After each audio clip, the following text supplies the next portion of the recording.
It's Money on a Monday, and today we talk about how you can attain financial independence as a young person. We have another 4 days, inclusive of today, before we conclude Youth Month. Sharon Moller is a financial planning coach at Old Mutual Wealth. Sharon, lovely morning, and welcome to the show.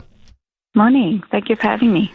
Trying to get young people to save is like trying to move, an anthill up a mountain. That's just an expression I have made up, I'm afraid. Because when you are younger, the last thing you want to think about is saving, certainly for retirement or for a future. Absolutely. And I don't think that's something that should be focused on when you're young. I think it's about having an investment mindset. So when you're buying something, it's about, is this going to enhance my future somehow? Am I going to be able to increase my income somehow by buying this thing?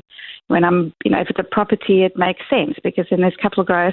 But, young people won't necessarily have the facilities to buy a property, but maybe there's an online course that you want to do. That's something that's good.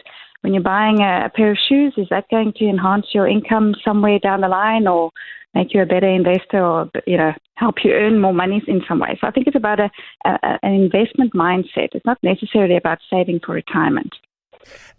And I suppose the earlier we start, the better, because buying a new pair of shoes will be immediately satisfying. There's no doubt or question about that. The feeling you get in inserting your foot into that shoe and how you feel and how people respond to you, it's immediate gratification.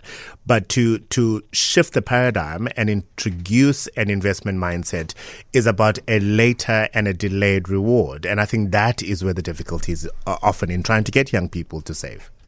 Absolutely. And I think it's about balance, right? I mean, everything in life is about a good balance. So we're not saying that you only have to save. I think it's about figuring out how much you need to save, firstly, and how much is possible for you, and then also spending the rest of it. So once you're saving a certain amount, even if it's just 20% of what you're earning, and you start early when you start earning, then that amount becomes a massive amount over time, and you can still buy that shoe, and you can still go out, and you can still have a good time because it's all about balance.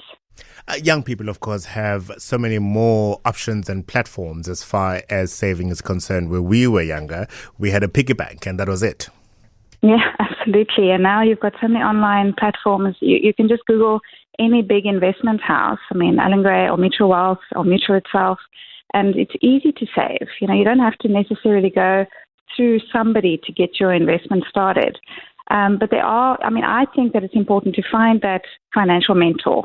Find somebody that you trust that knows something about investing and immerse yourself in that world. It's a very interesting world when you start dabbling in it. Just don't take any risk that's not going to serve you later. So don't go and buy into things that seem like a good idea and that you're going to make lots of money. There's no big fixes. There's no big solutions or quick solutions. You have to do the work. You have to actually save to make money. In fact, we cannot stress that enough, Sharon, because there are so many get-rich overnight scams that we need to be alert to.